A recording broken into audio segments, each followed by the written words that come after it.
Hi everyone, this video is especially for aspirants in the banking, UPSC और SSC domain जो सिर्फ इन्हीं exams की तैयारी कर रहे हैं and they are losing out on a big opportunity by missing out on certain jobs which are very high paying जिनमें CTC 30 लाख प्लस तक भी है और they are very secure government jobs ही हैं। ठीक है, तो ऐसी मैं टॉप 5 हाई पेइंग जॉब्स की बात करूंगा इस वीडियो में जो आप 2026 में एग्जाम्स देकर ले सकते हैं। तो इस वीडियो में सबसे पहले हम ये डिस्कस करने वाले हैं कि क्या रीजंस हैं जिसके लिए हम गवर्नमेंट जॉब को एस्पायर करते हैं और क्या सैलरी उसमें से एक कंसिडरेबल फैक्टर है। फिर हम डिस्कस करेंगे कि अगर सैलरी एक कंसिडरेबल फैक्टर है तो यूपीएससी से अलग इंडिया में कौन सी हाई पेइंग जॉब्स हैं जिनको आप टारगेट कर सकते हो, इन जॉब्स में क्या पर्क्स मिलते हैं और इनकी कितनी सीट्स हर साल निकलती हैं। फिर हम subjects, notification time, postings, estimated vacancies, critical skills और एलिजिबिलिटी की बात करेंगे इन एग्जाम्स में एक करके। एग्जाम्स का नाम आपको पता ही लग गया होगा मैं किन एग्जाम्स की बात कर रहा हूं कि आरबीआई में कौन कौन से सब्जेक्ट्स हैं, पोस्टिंग्स कहाँ मिलती हैं, वैकेंसीज कितनी निकलती हैं, एलिजिबिलिटी क्या होती है, यूजुअली नोटिफिकेशन किस टाइम पे आता है। इसी तरह हम ये सारी डिटेल्स नाबार्ड, इरेडाई, सेबी, पीएफआरडीए और इफ्सका के बारे में डिस्कस करेंगे। ठीक है, तो चलिए शुरू करते हैं। सबसे पहले why do we want a government job as an aspirant myself. ठीक है, मैं भी एस्पिरेंट रह चुका हूं। तो हम कोई भी गवर्नमेंट जॉब इसलिए एस्पायर करते हैं क्योंकि सबसे पहले आई थिंक आजकल की दुनिया में तो जॉब सिक्योरिटी बहुत इंपॉर्टेंट हो गई है। Things are changing so fast, तो जॉब सिक्योरिटी एक मेन रीजन है। फिर कुछ जॉब्स ऐसी हैं जो बचपन से ही हमें अट्रैक्ट करती हैं because they are so powerful and they are given so much prestige in the society कि हमें लगता है कि बस हमें यही करना है। और फिर तीसरी चीज आई थिंक हाई सैलरी। तो काफी बार प्राइवेट सेक्टर में भी अच्छी सैलरी मिलती है बट बहुत सारे लोग ऐसे होते हैं जो प्राइवेट सेक्टर में कम सैलरी पे काम कर रहे होते हैं और वो हाई सैलरी लेने के लिए गवर्नमेंट जॉब ज्वाइन करते हैं या ज्वाइन करना चाहते हैं। देखिए, अब जॉब सिक्योरिटी तो आपको तकरीबन हर गवर्नमेंट जॉब में मिलेगी ही मिलेगी। अब अगर पावर एंड प्रेस्टीज की बात करें तो मुझे लगता है कि यूपीएससी का कोई मुकाबला नहीं है। कोई भी जॉब पावर एंड प्रेस्टीज के सामने यूपीएससी के आगे नहीं खड़ी होती है मेरे सामने। ठीक है, शायद एक दो जॉब ऐसी हो जो मुझे नहीं पता है पर वहां पे शायद मास स्केल में रिक्रूटमेंट नहीं होता होगा। तो यूपीएससी तो इतनी पावरफुल और प्रेस्टिजियस जॉब है कि शायद बचपन से ही हमें लगता है ना कि क्या बनना है तो बोलते हैं डीसी बनना है। तो अगर आपका सोल पर्पस है कि पावर और प्रेस्टीज ही चाहिए, ठीक है, तो UPSC should be at the top of your target. फिर जो जॉब्स मैं आपको बताने जा रहा हूं वो शायद आपको अच्छी ना लगे क्योंकि उनमें इतना पावर एंड प्रेस्टीज नहीं है जितना कि यूपीएससी में मिलेगा। फिर एसएससी में भी कुछ प्रोफाइल्स हैं, ठीक है, हालांकि लोअर पोजीशन पे आप लगते हो, आप GST inspector, income tax inspector लगते हो, बट धीरे धीरे आप ऑफिसर लेवल और ऊपर ऊपर प्रमोशंस लेके पहुंच जाते हो। तो वहां पे भी कहीं ना कहीं आगे जाकर आपको पावर और प्रेस्टीज मिलने लगती है। तो ये पावर एंड प्रेस्टीज के कुछ ऑप्शंस हैं। बट अब देखिए, अब सारे लोग तो यूपीएससी नहीं क्लियर कर सकते हैं और यूपीएससी की सैलरी उतनी नहीं है। अगर हम साफ तरीकों से पैसे कमाने की बात करें तो यूपीएससी और एसएससी में सैलरी उतनी नहीं है जितनी कि मैं इन जॉब्स में बताने वाला हूं। ठीक है, हाँ, यूपीएससी में पर्क्स अच्छे मिलेंगे बट एसएससी में तो उतनी बिल्कुल ही नहीं है, ना सैलरी ना पर्क्स। तो सैलरी भी एक इंपॉर्टेंट फैक्टर है। अगर हम एक अच्छी छवि से पैसा कमाना चाहते हैं तो सैलरी बहुत इंपॉर्टेंट कंसिडरेशन बन जाता है। ठीक है, तो सैलरी के कॉन्टेक्स्ट में अगर बात करूं तो मैं आज आपको टॉप 5 हाई पेइंग जॉब्स बताने वाला हूं जो आप सैलरी के माध्यम से अगर देखेंगे तो आपको बहुत अच्छी लगेंगी बट पावर एंड प्रेस्टीज के माध्यम से उतनी अच्छी नहीं लगेंगी जितनी कि मैंने आपको यूपीएससी के बारे में बताया है। तो वो कौन सी बेस्ट हाई पेइंग जॉब्स हैं मैं इंडेक्स में ऑलरेडी इंट्रोड्यूस कर चुका हूं, उनमें क्या पर्क्स मिलते हैं और कितनी सीट्स रहती हैं उसकी हम बात करेंगे। तो जो ये जॉब्स की मैं बात करने वाला हूं ये रेगुलेटरी बॉडीज सेक्टर में है। ठीक है, अब रेगुलेटरी बॉडीज सेक्टर है क्या? देखिए, जैसे हम कोई भी स्पोर्ट्स खेलते हैं उसमें क्या होता है, प्लेयर्स होते हैं। ठीक है, फिर प्लेयर्स को काबू करने के लिए रेफरी होता है कि भैया प्लेयर्स आपस में लड़े ना, रूल्स को फॉलो करें, ठीक है, ताकि एक फेयर गेम हो और जो डिजर्व करता हो वो जीते। अब ऐसे ही हमारे कंट्री में बैंकिंग सेक्टर है, स्टॉक मार्केट्स हैं, इंश्योरेंस सेक्टर है। अब इन सेक्टर में बहुत सारी कंपनीज हैं, बहुत सारे बैंक्स हैं, बहुत सारे इंश्योरेंस कंपनीज हैं, बहुत सारे ब्रोकर्स हैं। अब इनको रेगुलेट करना जरूरी है क्योंकि इन सेक्टर्स में बहुत ज्यादा पैसा इन्वॉल्व है और अगर इनको रेगुलेट नहीं किया जाएगा तो कुछ भी हो सकता है। आपने सुना होगा ना कि जैसे विजय माल्या देश छोड़कर भाग गए थे हमारा पैसा लेकर, अब वो सच है या नहीं मुझे नहीं पता है। बहुत सारे लोग यहां से भागे हैं, बहुत सारे फ्रॉड्स होते हैं। मैंने देखे कि लोग फ्लैट्स लेते हैं, उनके फ्लैट्स उनको नहीं मिलते हैं, बिल्डर्स भाग जाते हैं, तो बैंक्स दिवालियां निकाल देते हैं। तो इस चीज से बचने के लिए इन सेक्टर्स को रेगुलेट किया जाता है और रेगुलेट करने वाली एंटिटी को रेगुलेटरी बॉडी बोलते हैं, जो इनको रेगुलेट करती है, जो इनके रूल्स बनाती है, लॉज बनाती है, रेगुलेशंस बनाती है, ताकि इन सेक्टर्स को as per those rules and regulations चलाया जा सके, लोगों का पैसा बचाया जा सके, लोगों को ठगी ना बच सके। ठीक है, तो पर्पस यही है कि सिस्टम सारा फ्रॉड के बिना चले। तो रेगुलेटरी बॉडीज इंडिया में है क्या? तो इंडिया में बहुत सारी रेगुलेटरी बॉडीज हैं और जिनकी मैं बात कर रहा हूं वो सारी की सारी बैंकिंग एंड फाइनेंस सेक्टर में है। सबसे पहले आता है आरबीआई। हमारा सारा बैंकिंग सेक्टर आरबीआई रेगुलेट करता है। आरबीआई डिसाइड करता है किसको लाइसेंस देना है, आरबीआई डिसाइड करता है किसका लाइसेंस कैंसिल करना है, आरबीआई डिसाइड करता है एटीएम में से कैश विड्रॉल लिमिट क्या होगी, सब कुछ आरबीआई डिसाइड करता है। फिर नाबार्ड रेगुलेट करता है कोऑपरेटिव बैंक्स को, जो फार्मर्स को एग्रीकल्चर लोन्स देते हैं उनको सुपरवाइज करता है नाबार्ड। फिर इरडाई है, insurance regulatory development authority of India. Insurance regulate करता है, सॉरी इरडाई रेगुलेट करता है इंश्योरेंस सेक्टर को। तो इंश्योरेंस सेक्टर में जितनी भी कंपनीज है वो कैसे काम करेंगी, किन रूल्स के अंडर काम करेंगी, वो इरडाई देखता है। फिर है securities exchange board of India, SEBI. तो हमारे stock exchanges, stock market, stock brokers कैसे काम करेंगे, क्या रूल्स फॉलो करेंगे, क्या वो इनसाइडर न्यूज़ पे तो नहीं ट्रेडिंग कर रहे हैं, क्या वो गलत ट्रेडिंग तो नहीं कर रहे हैं, ये सब सेबी रेगुलेट करता है।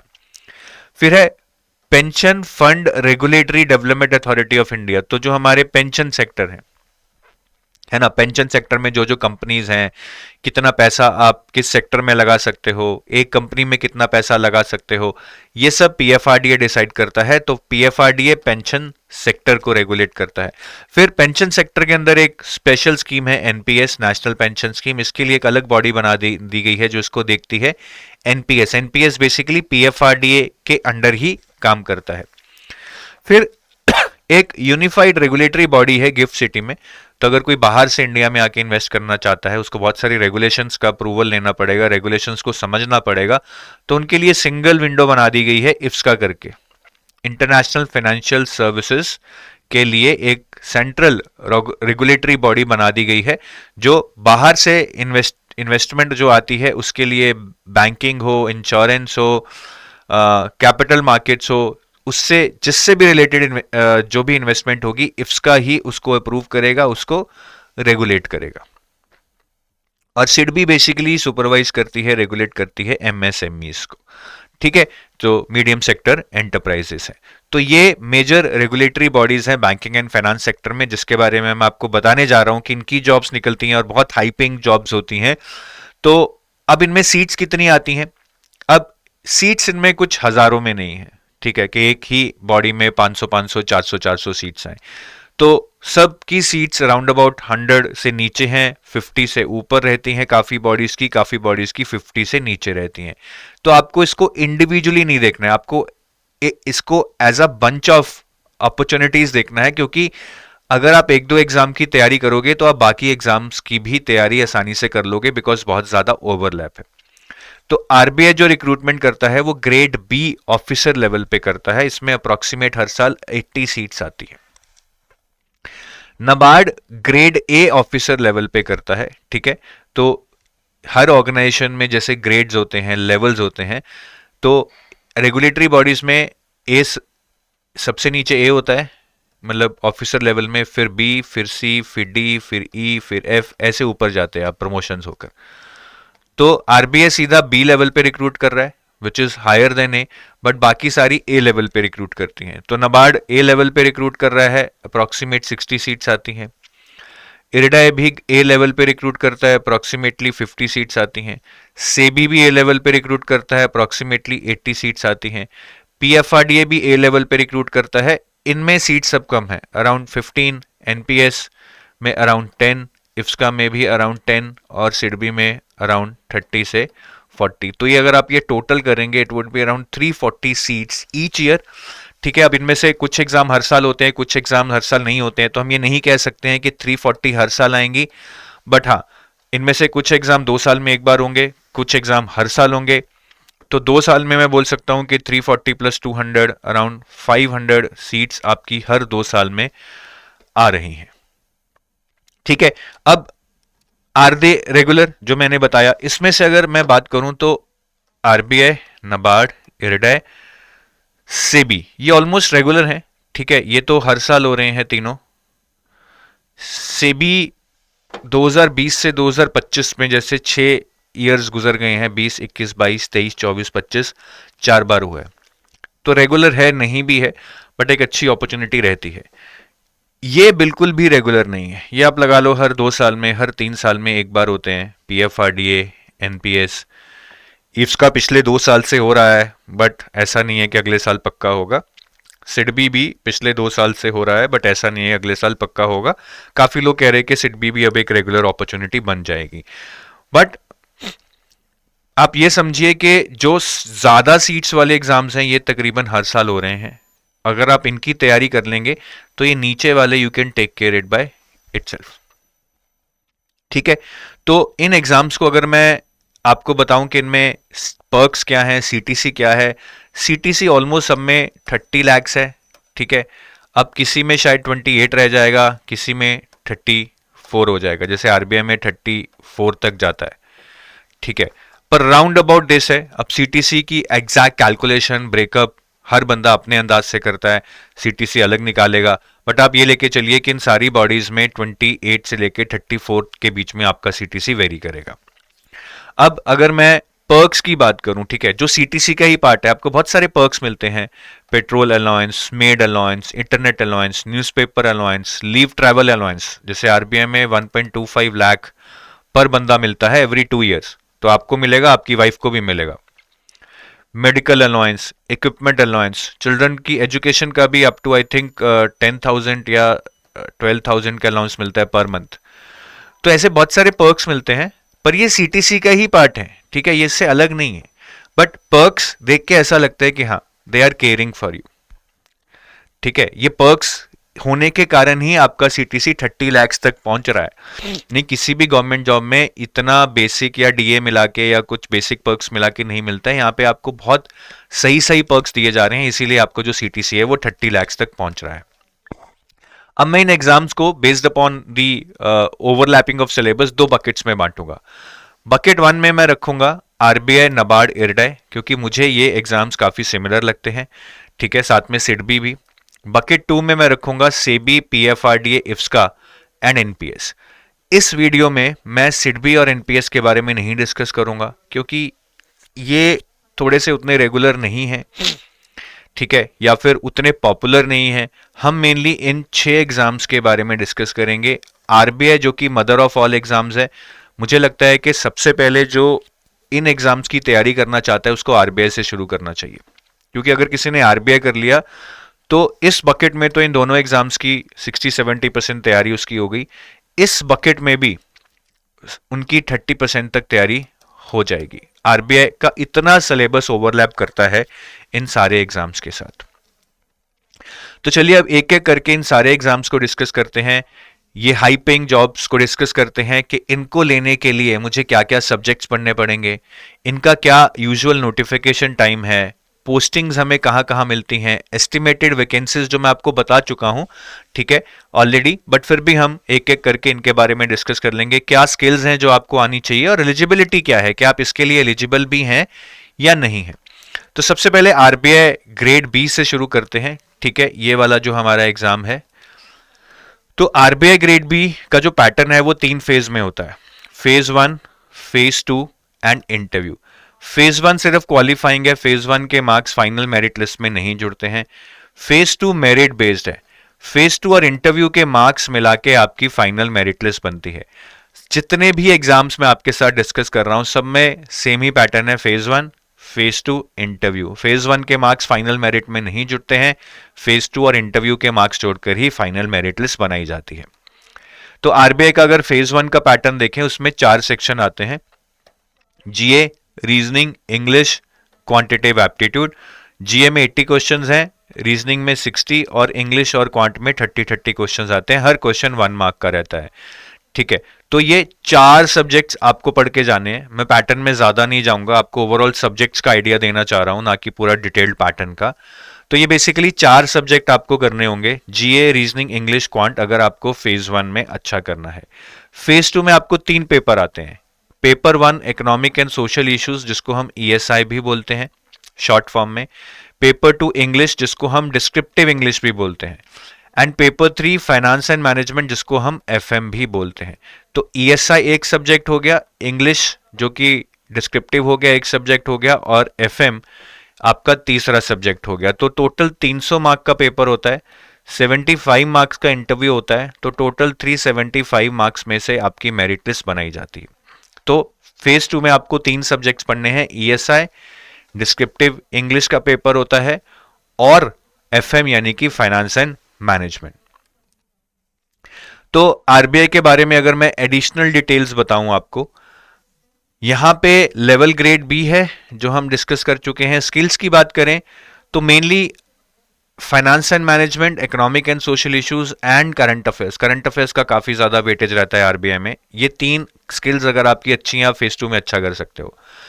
क्वांट एंड रीजनिंग हालांकि क्वालिफाइंग है फेज 1 में, बट ये टफ आता है। तो काफी लोग जो क्वांट और रीजनिंग में वीक रहते हैं, वो आरबीआई में सेक्शनल कट ऑफ भी रहती है फेज 1 में, वो उनको नहीं क्लियर कर पाते हैं, तो फेज 2 में बैठने का मौका ही नहीं मिलता है। पोस्टिंग्स आरबीआई में ऑल ओवर इंडिया होती हैं, लेकिन स्टेट कैपिटल्स में ही होती हैं। नोटिफिकेशन यूजुअली जुलाई से सितंबर के बीच में आता है, बट काफी बार कभी इलेक्शंस के कारण तो कभी प्रीवियस साइकिल में डिले के कारण नोटिफिकेशन आगे पीछे हो जाती है।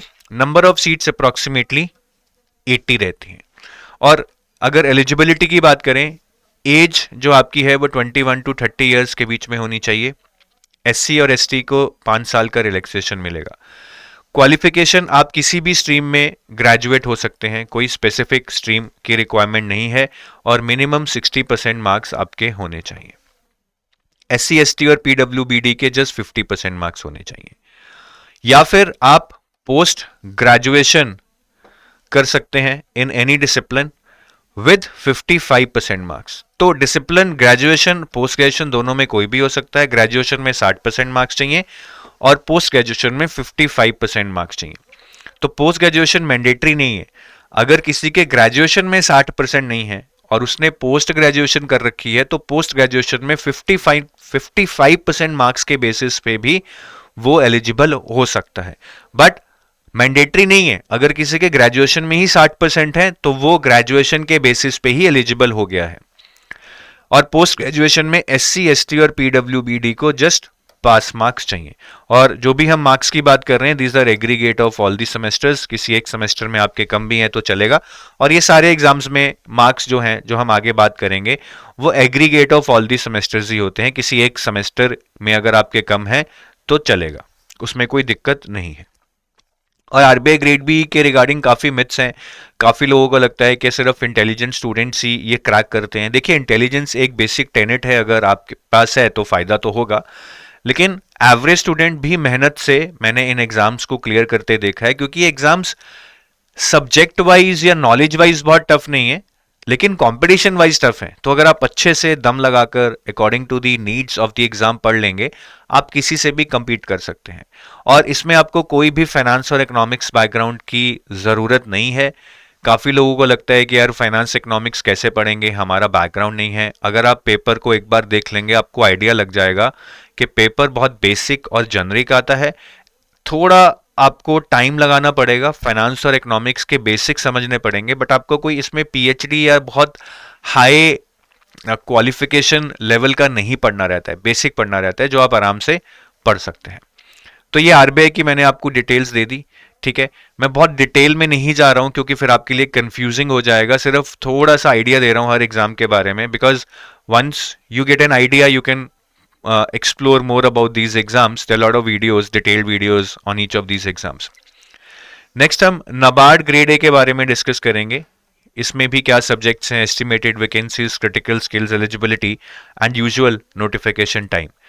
तो ये आरबीआई की बकेट में ही हमारा नाबार्ड ग्रेड ए एग्जाम है, या आरबीआई से बहुत ज्यादा ओवरलैप करता है। फेज 1 में आरबीआई में 4 सब्जेक्ट आते हैं, मैंने आपको बताया, quant, reasoning, English, journal awareness. NABARD में 7 सब्जेक्ट आते हैं फेज 1 में, 4 सब्जेक्ट सेम है। फिर एक डिसीजन मेकिंग आएगा और कंप्यूटर नॉलेज आएगा, बहुत आसान है। फिर ईएसआई आएगा। ये ESI is similar, almost similar to जो आरबीआई में फेज 2 में ईएसआई आता है, और नाबार्ड के फेज 2 में भी आता है। नाबार्ड में ईएसआई फेज 1 में भी आएगा, फेज 2 में भी आएगा। और एक एडिशनल सब्जेक्ट आ जाता है एआरडी, जो नाबार्ड के फेज 1 में भी आएगा और फेज 2 में भी आएगा। ये आपको आरबीआई में नहीं पढ़ाया जाता है। तो एआरडी एक एडिशनल सब्जेक्ट रहेगा मेनली, जो आपको पढ़ना पड़ेगा। उसके अलावा डिस्क्रिप्टिव इंग्लिश जो फेज 2 में आता है, वो similar to RBI grade B phase 2 descriptive English है। इंटरव्यू दोनों में होता है, आरबीआई में थोड़ा ज्यादा वेटेज है, नाबार्ड में थोड़ा कम वेटेज है। बट सिलेबस को देखकर ओवरऑल अगर आप देखेंगे तो फर्क सिर्फ इतना है कि एक तो डिसीजन मेकिंग और कंप्यूटर नॉलेज यहाँ पे पूछा जा रहा है, which are very easy subjects, और यहाँ पे ये नॉन मेरिट होते हैं। मतलब नाबार्ड ग्रेड ए में ये वाले सब्जेक्ट्स हैं ऊपर वाले, इनके मार्क्स फेज 1 की मेरिट लिस्ट में नहीं जुड़ते हैं। बस आपको एक मिनिमम कट ऑफ लेना है, ठीक है। और ये वाले quant, reasoning, English, decision making, computer knowledge, इनके मार्क्स नहीं जुड़ते हैं मेरिट लिस्ट में। सिर्फ जीए, ईएसआई और एआरडी के मार्क्स मेरिट लिस्ट में जुड़ते हैं, ये डिसाइड करने के लिए कि कौन फेज 1 क्लियर करेगा। तो डिसीजन मेकिंग और कंप्यूटर नॉलेज उतना इंपॉर्टेंट नहीं है, उतना सिलेबस भी नहीं है। एआरडी एक मेजर कंपोनेंट रहेगा जो आपको आरबीआई की तैयारी करने के बाद पढ़ना पड़ेगा। बाकी नाबार्ड में अगर मैं बात करूं तो लेवल ग्रेड ए रहता है। जो क्रिटिकल स्किल्स हैं, मुझे लगता है कि अगर किसी का एआरडी, ईएसआई और करंट अफेयर्स पे होल्ड है तो वो फेज 1 फेज 2 दोनों अच्छा कर सकता है। क्वांट और रीजनिंग इसमें बहुत आसान आते हैं और नॉन मेरिट सेक्शन है, इनका मेरिट लिस्ट में काउंट नहीं करते हैं इनको। तो ये बस एक मिनिमम मार्क्स आपको लाने हैं क्वांट और रीजनिंग में, जो कोई भी थोड़ा बहुत पढ़कर ले आएगा। तो क्रिटिकल स्किल्स आपकी जो मैटर करेंगी वो यही है। अगर आपका इन 3 सब्जेक्ट्स पे होल्ड है तो आप नाबार्ड में अच्छा कर सकते हैं। पोस्टिंग्स नाबार्ड में भी ऑल ओवर इंडिया है, स्टेट कैपिटल्स में ही पोस्टिंग होती है। इसका भी जो नोटिफिकेशन साइकिल है, यूजुअली जुलाई से सितंबर के बीच में नोटिफिकेशन आ जाता है।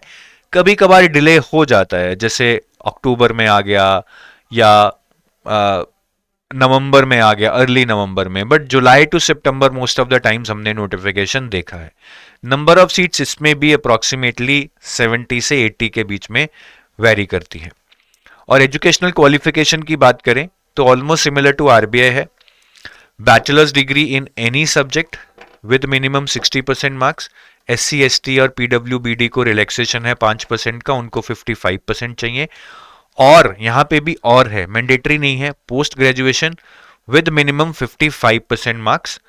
यहां पे एससी, एसटी और पीडब्ल्यूबीडी को 50% चाहिए इंस्टेड ऑफ 55%। और इसके अलावा सीए, सीएस, आईसीडब्ल्यू जिनका पूरा हो चुका है, ये नहीं है कि सीए फाउंडेशन हो चुका है, पूरा हो चुका है, ठीक है। और पीएचडी वाले भी इसमें अप्लाई कर सकते हैं, ठीक है। पीएचडी वाले ने ग्रेजुएशन तो कर ही रखा होगा, तो ये वाला तो उसका क्लियर हो ही गया होगा।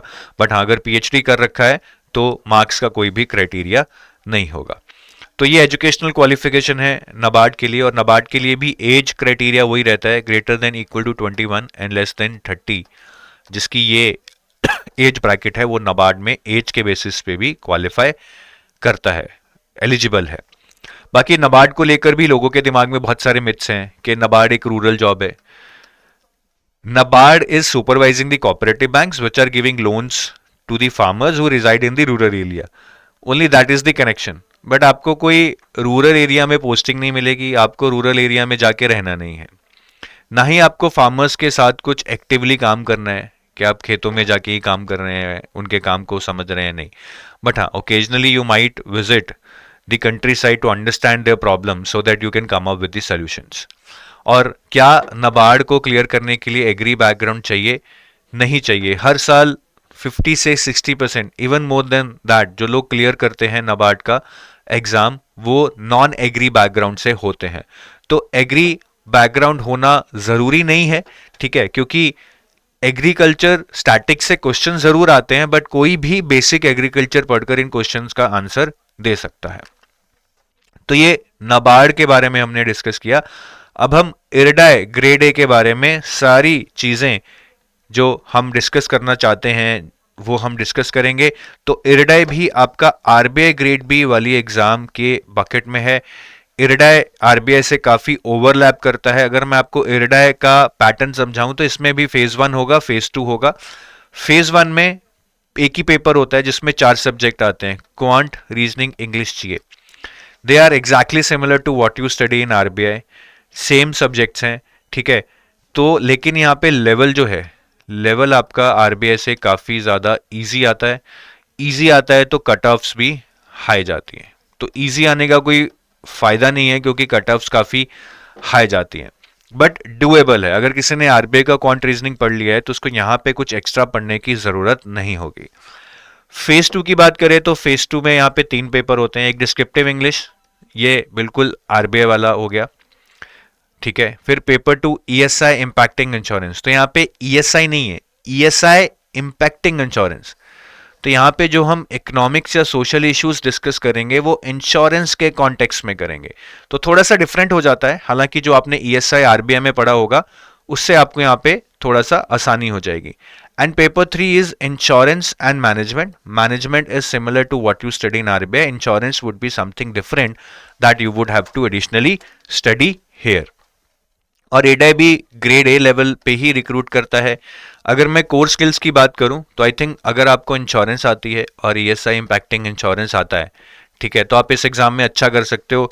जो ये मैनेजमेंट वाला पोर्शन है ये बहुत आसान है, और जो रेगुलेटरी बॉडीज में तैयारी करता है वो कहीं ना कहीं मैनेजमेंट पढ़ के ही आया होता है, ठीक है। क्वांट, रीजनिंग और करंट अफेयर्स की ज्यादा दिक्कत नहीं है क्योंकि ये मुश्किल नहीं है, बट फेज 1 में कट ऑफ अच्छा खासा जाता है। तो क्वांट रीजनिंग हमें पढ़ना तो पड़ेगा, प्रैक्टिस तो करना पड़ेगा, बट ऐसा नहीं है कि बहुत टफ है, टफनेस के कारण नहीं रहोगे तो हमें पेपर आसान आएगा, लेकिन हमें बहुत ज्यादा प्रैक्टिस करनी पड़ेगी ताकि हमारे नंबर अच्छे आ जाए। पोस्टिंग्स यहाँ पे मेनली हैदराबाद में रहती हैं, तो ये पॉइंट आपको नोट करना पड़ेगा। काफ़ी नॉर्थ इंडियंस होते हैं जो चाहते हैं कि हमारी नदरन इंडिया में पोस्टिंग हो जाए, तो उनको शायद यहाँ पे नदरन इंडिया में पोस्टिंग मिलनी मुश्किल हो जाएगी क्योंकि इरडाई का जो हेडक्वार्टर है वो हैदराबाद में है। 95% लोग वही काम करते हैं। नोटिफिकेशन अभी इसका ईयरली आ रहा है। इरडाई ने खुद अनाउंस किया है कि हम काफ़ी लोग रिक्रूट करना चाहते हैं अगले 3-4 साल के लिए। नोटिफिकेशन जर्नली इसका 3rd या 4th क्वार्टर में आता है, और number of seats are somewhere between 40 to 50। और अगर एजुकेशनल क्वालिफिकेशन की बात करें तो इन्होंने सिंपल क्राइटेरिया रखा है, just graduation in any discipline with greater than 60% marks. तो पोस्ट ग्रेजुएशन वाला फंडा रखा ही नहीं है, बस ग्रेजुएशन हो, 60% या 60% से ज़्यादा मार्क्स हो, और SC ST को 5% का रिलैक्सेशन दिया गया है, मतलब उनको सिर्फ यहाँ पे 55% मार्क्स चाहिए होंगे। एज की बात करें तो इसमें भी सेम है, less than 30 and greater than equal to 21, और SC ST को 5 साल का रिलैक्सेशन है एज में, OBC को 3 साल का रिलैक्सेशन है एज में। और एडाई को लेके लोग कहते हैं कि एडाई में काफ़ी कम सीट्स आती हैं, कम आती थी, लेकिन अब एडाई ने खुद अनाउंस किया था लास्ट ईयर कि वो 40 से 50 सीटों पे रिक्रूट करेंगे, which is a healthy number. और एडाई is not easy to crack. काफ़ी लोगों को लगता है कि एडाई का एग्ज़ाम ना बहुत आसान होगा, क्योंकि एक तो ये डिस्क्रिप्टिव है, ये मैं आपको बताना भूल गया कि ये सारा एग्ज़ाम, इसमें पेपर 2, पेपर 3 सारा ही डिस्क्रिप्टिव है, इसमें ऑब्जेक्टिव क्वेश्चंस नहीं आते हैं, ठीक है, ऑब्जेक्टिव क्वेश्चंस नहीं आते हैं, पूरा पेपर डिस्क्रिप्टिव है। तो काफ़ी लोगों को लगता है, खास करके यूपीएससी वालों को, कि यार ये तो हम कर ही लेंगे क्योंकि सारा पेपर डिस्क्रिप्टिव है, बट ये मिथ है, मैं बता रहा हूँ। पढ़ना पड़ेगा। सिर्फ डिस्क्रिप्टिव राइटिंग में ये नहीं है कि लिखना आता है तो चल जाएगा, अगर नॉलेज है तभी आप अच्छा कंटेंट लिख पाएंगे। So don't take it easy, read for it, तभी आप इस पे होल्ड बना पाएंगे. Subjects like ESI impacting insurance is entirely different from ESI in RBI. उसको ऐसे छोड़ना नहीं है. इंश्योरेंस एक बहुत अच्छा सब्जेक्ट है जो आपको समझना पड़ेगा. तो ये हमारा इरडाई का डिस्कस हो गया. अब हम सेबी ग्रेड ए पे जाएंगे. तो सेबी ग्रेड ए जो हमारा एग्जाम है वो बेसिकली बकेट 2 में आता है. तो सेबी ग्रेड ए का भी थोड़ा बहुत ओवरलैप है आरबीआई के साथ, बट सेबी का इन एग्जाम्स के साथ बहुत ज्यादा हाई ओवरलैप है. तो आरबीआई करने वाले ने अगर एक बार सेबी कर लिया, उसके बाद ये दो एग्जाम्स तो आपके लिए ऑलमोस्ट डन है. ठीक है, ऑलमोस्ट डन है, क्योंकि बहुत ज्यादा ओवरलैप है. मैं आपको समझाऊंगा. तो सेबी ग्रेड ए का अगर मैं आरबीआई के साथ ओवरलैप देखूं, तो सेबी में फेज 1 में 2 पेपर आते हैं. पेपर 1 जिसमें क्वांट, रीजनिंग, इंग्लिश, जीए आता है. ठीक है, ये भी जस्ट क्वालिफाइंग है. क्वालिफाइंग इसमें मतलब मेरिट ही नहीं बनती है. आपको सिर्फ 30 मार्क्स लाने होते हैं आउट ऑफ 100 एंड आपका पेपर 1 क्वालिफाई हो जाएगा. उसके बाद मैटर नहीं करता कि लोगों के कितने मार्क्स है. पेपर 2 मेन चीज है, क्योंकि ये फेज 1 में भी आता है और फेज 2 में भी पेपर 2 आता है. Same subject, same syllabus. तो इसकी तैयारी अच्छे से करनी है. अगर किसी ने आरबीआई का सिलेबस कर रखा है तो उसकी फाइनेंस की तैयारी, मैनेजमेंट की तैयारी हो जाएगी. इकोनॉमिक्स की 50% होगी. 50% इकोनॉमिक्स सेपरेट है.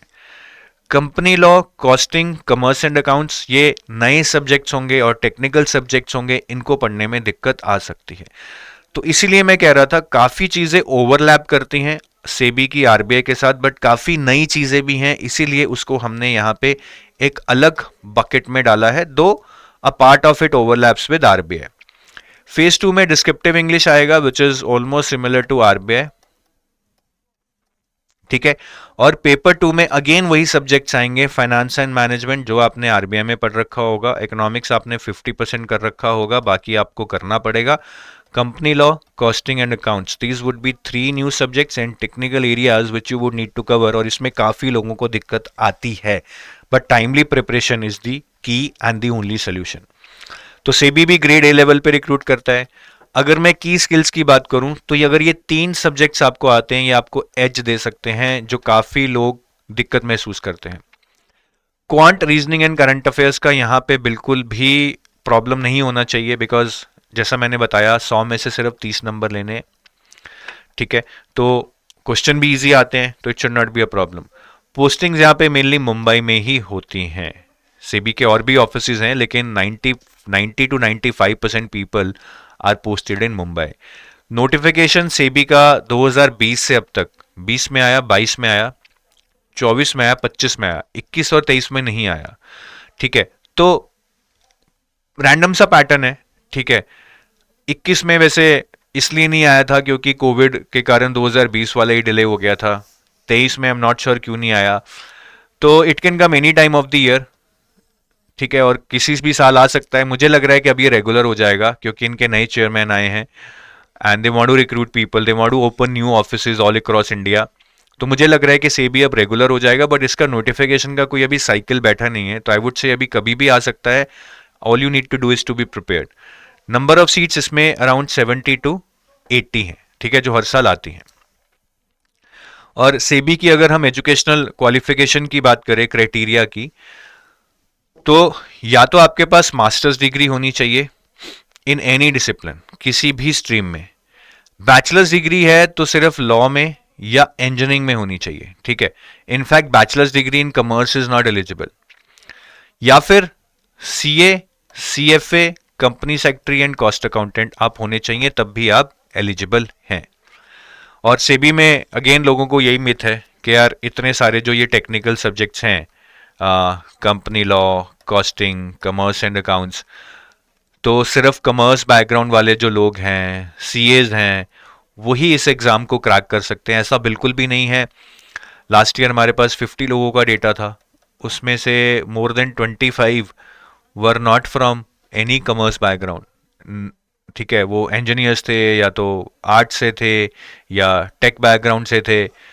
तो लोग क्लियर करते हैं, पॉसिबल है. All you need is self belief. जो टेक्निकल सब्जेक्ट्स हैं वो भी समझ आ सकते हैं और एग्जाम में क्वेश्चंस बहुत ज़्यादा डिफिकल्ट नहीं आते हैं कि आप 2 महीने पढ़ेंगे तब भी आपसे नहीं होंगे. तो it's all about self belief. पढ़ाई शुरू करोगे तो अपने आप रियलाइज करोगे कि डुएबल है. नेक्स्ट एग्जाम है PFRDA grade A. PFRDA grade A SEBI वाली बकेट में है। अगर किसी ने सेबी की तैयारी कर ली है तो PFRDA grade A would be a cake walk in terms of preparation. सारा सिलेबस सेबी से मिलता है, सिर्फ पेंशन सेक्टर एक अलग कंपोनेंट है जो पेपर 2 में ऐड हो जाता है अलोंग विद अदर सब्जेक्ट्स।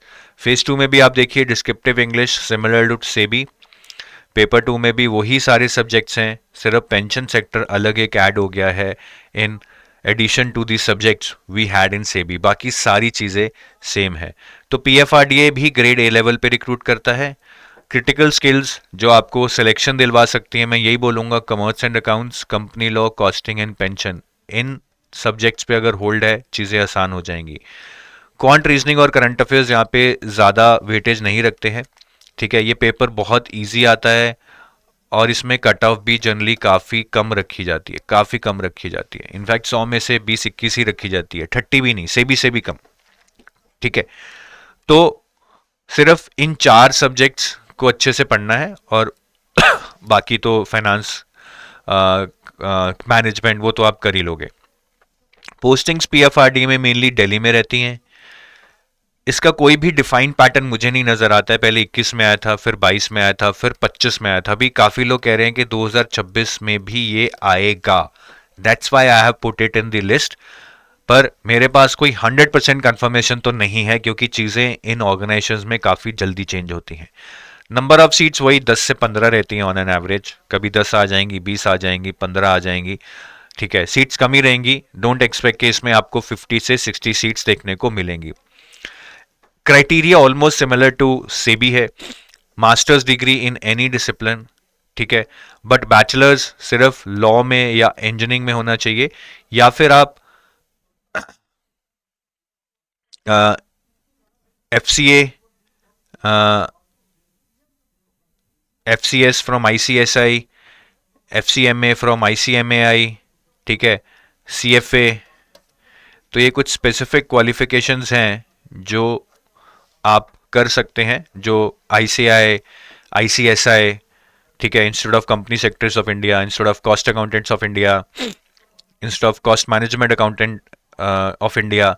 तो ये इंस्टीट्यूट्स हैं जो आपको कराते हैं, रेगुलाइज्ड बॉडीज हैं ये। तो आपने अगर इनमें से कुछ किया है तब भी आप पीएफआरडीए के लिए एलिजिबल हैं।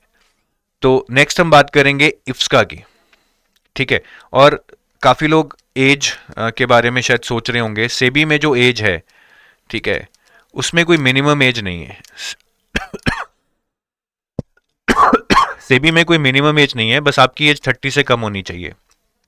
सिमिलरली पीएफआरडी में भी कोई मिनिमम एज नहीं है। आप 20 साल के तब भी एग्जाम दे सकते हैं, बट आप 30 से कम होने चाहिए, ठीक है। नेक्स्ट हम इफ्सका की बात करेंगे। इफ्सका भी सेम ब्रैकेट में आता है।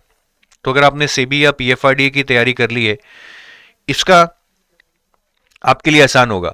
बट इसका ना एक्चुअली क्योंकि ये यूनिफाइड रेगुलेटरी बॉडी है, ये इंश्योरेंस को भी रेगुलेट करता है, बैंकिंग को भी, कैपिटल मार्केट्स को भी। जो भी इन्वेस्टमेंट बाहर से आती है उनसे related insurance, banking, capital markets, सब यही रेगुलेट करता है। तो इसका सिलेबस एक्चुअली मिक्स है, इन सबका मिला के ना मिक्स कर दिया इफ्सका में उन्होंने। तो अगर आप देखेंगे फेज 1 में 2 पेपर होते हैं, ये तो वही है जो हर एग्जाम में आ रहा है, और इसमें आपको वही 30 में से 100 मार्क्स लेने होते हैं। पेपर 2 में काफ़ी सब्जेक्ट सिमिलर हैं जो हम सेबी में पढ़ चुके हैं, management, finance, costing, commerce and accounts. But कुछ सब्जेक्ट्स हैं जैसे इंडियन इकोनॉमी हो गया, ठीक है, ये भी वैसे सेबी में आप काफ़ी पढ़ लोगे। इकोनॉमिक एंड सोशल डेवलपमेंट हो गया, ये भी सेबी में काफ़ी पढ़ लोगे, बट थोड़ा अलग हो सकता है। तो ये और ये थोड़ा अलग रहेगा। करंट अफेयर्स आप पढ़ते ही हो हर एग्ज़ाम में, और स्कीम्स भी आप हर एग्ज़ाम में तकरीबन पढ़ते ही हो। तो ये 2 एग्ज़ाम्स हैं जो 2 सब्जेक्ट्स हैं, ये और ये, जो आपको पढ़ने पड़ेंगे पेपर 2 में, ठीक है। और फेज 2 की बात करें तो डिस्क्रिप्टिव इंग्लिश तो कॉमन है, इफ्सका में आ रहा है, सब में आ रहा है। और पेपर 2 की बात करें तो यहाँ पे banking and capital market basically finance का पार्ट है, जो हम फाइनेंस में पढ़ते हैं सीबी आरबीआई में, वो है। इंश्योरेंस बेसिकली इरिडाई का पार्ट है, जो हम इरिडाई में पढ़ते हैं। पेंशन बेसिकली पीएफआरडीए का पार्ट है। और ये इफ्सका एक्ट और regulations, these are unique to IFSCA. तो इसीलिए मैंने बोला कि इन्होंने काफ़ी मिक्स करके दे दिया है, सेबी आरबीआई इरडाई के सिलेबस को मिक्स करके इफ्स्का का सिलेबस बना दिया है। बट एनीवेज, अगर आपने सेबी की तैयारी कर रखी है, मुझे लग रहा है कि आपको ज़्यादा पढ़ना नहीं पड़ेगा। आपको इफ्स्का एक्ट रेगुलेशंस पढ़ने पड़ेंगे ये वाले, और इंश्योरेंस सेक्टर पढ़ना पड़ेगा। और अगर आपने सेबी की तैयारी कर रखी है बट पीएफआरडीए की नहीं कर रखी है, तो पेंशन आपको अलग पढ़ना पड़ेगा, ठीक है। और इसका भी ग्रेड ए लेवल पे रिक्रूट करता है। इंश्योरेंस, पेंशन और इफ्स का, मुझे लग रहा है 3 एरियाज हैं। अगर आपका ये अच्छा हो जाए तो आप पीएफआरडीए ग्रेड इफ्स का ग्रेड ए में पेपर 2 में अच्छा कर सकते हैं। क्वांट रीजनिंग और करंट अफेयर्स यहाँ पे ज़्यादा मायने नहीं रखते हैं। You just need to score 30 out of 100। Postings यहाँ पे मेनली अहमदाबाद, गुजरात में होती हैं। गिफ्ट सिटी करके एक जगह है, ठीक है। तो गिफ्ट सिटी काफ़ी लोगों को नहीं पता है, तो मैंने भी यहाँ पे अहमदाबाद लिख दिया है। I am not sure how much far away it is from Ahmedabad, तो आप सर्च कर सकते हैं गिफ्ट सिटी, ठीक है। गिफ्ट सिटी करके एक सिटी है अलग से, तो यहाँ पे आपकी पोस्टिंग होगी गुजरात में। और नोटिफिकेशन अगेन, इसका कोई डिफाइंड पैटर्न नहीं है। ऑफ लेट ही नोटिफिकेशंस आनी शुरू हुई हैं, पिछले 2 साल से आई हैं। 23 में भी आई थी, 24 में भी आई थी, तो और जनरली फर्स्ट क्वार्टर में गिर जाती है। तो काफ़ी लोग कह रहे हैं कि 2025 में भी इसकी आएगी। Again I can not give you 100% confirmation because it's a growing body, so they are recruiting people. Number of seats इसमें भी 10 to 20 ही रहती है, ठीक है। और इसका की एजुकेशनल क्वालिफिकेशन काफ़ी ज़्यादा कॉम्प्लेक्स है। आप बस ये लास्ट वाली चीज़ पढ़ लीजिए, बैचलर्स डिग्री इन लॉ और एनी डिसिप्लिन। यहाँ पे एनी डिसिप्लिन आ गया तो आपने बैचलर्स कर रखी होगी किसी भी डोमेन में, तो आप एलिजिबल हो जाएंगे। मैटर नहीं करता है उसके बाद के लॉ में है, स्टैटिस्टिक्स में, इकोनॉमिक्स में, बस किसी भी डिसिप्लिन में आपने बैचलर्स कर रखी है तो आप एलिजिबल है, ठीक है। तो ये मैंने सारे एग्जाम्स आपको बता दिए हैं। और अगर हम स्किल्स वर्सेस एग्जाम्स को टारगेट करें, तो अगर देखिए कोई non commerce non economics background से है, तो उसके लिए आरबीआई, नाबार्ड, इरडाई, इफ्स्का मुझे लग रहा है काफी सही रहेंगे। हालांकि वो सेबी वाली बकेट को भी अटेम्प्ट कर सकते हैं, बट ये थोड़े और वैलिड हो जाएंगे, रेलेवेंट हो जाएंगे। इफ्स्का हालांकि इसमें कुछ कॉमर्स के सब्जेक्ट्स आते हैं, बट पेपर 2 में ज़्यादा रेलेवेंट नहीं है। कॉमर्स बैकग्राउंड के लिए सेबी, पीएफआरडीए, इफ्स्का ज़्यादा वैलिड रहेंगे। क्वांट और रीजनिंग अगर किसी का वीक है, क्वांट और रीजनिंग अगर किसी का वीक है, तो नबार्ड, सेबी, इफ्स्का, पीएफआरडीए में क्वांट रीजनिंग का ज़्यादा रोल नहीं है, लेकिन आरबीआई और एडाई में क्वांट रीजनिंग का काफ़ी ज़्यादा रोल हो जाता है। तो अगर आपका क्वांट रीजनिंग वीक है, ये 4 एग्जाम आप टारगेट कर सकते हैं। इकोनॉमिक्स और एमबीए बैकग्राउंड वाले, ठीक है, आरबीआई, एडाई पे फोकस करें। अगर आपने एमबीए फाइनेंस कर रखा है, तो आप सेबी के जो बकेट है उसमें भी जा सकते हैं। यूपीएससी बैकग्राउंड वाले आरबीआई, नाबार्ड और इरडाई पे फोकस करें, उनके लिए ये बहुत ही नेचुरल एग्जाम्स बनेंगे, वो सेबी वाली बकेट में ना जाएं। बैंकिंग बैकग्राउंड वाले भी आरबीआई, नाबार्ड, इरडाई को टारगेट करें, वो सेबी वाले बकेट में ना जाएं, ठीक है। तो हालांकि सब लोग सारे एग्जाम्स दे सकते हैं, कोई भी बैकग्राउंड का ज्यादा रेलेवेंस नहीं है, but to start with initially to focus on certain set of exams, क्योंकि आप सारे एग्जाम्स की एक ही साइकिल में तैयारी नहीं कर सकते हैं।